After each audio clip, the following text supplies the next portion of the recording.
மறைத்ததுண்டு. சின்னஞ்சிறு வயது முதல் எனக்கொரு மனைவியுண்டு. கோபம் கொள்ள வேண்டாம் அம்மா, ஹோய் தாங்கிக் கொள்ள வேண்டும் அம்மா.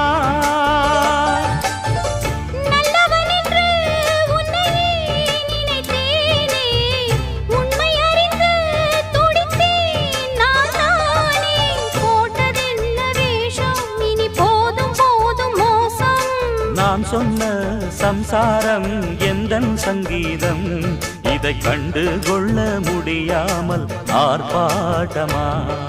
தண்ணீரிலே முகம் பார்க்கும் ஆகாயமே, நல்ல பன்னீரிலே நீராடும் பூந்தோட்டமே.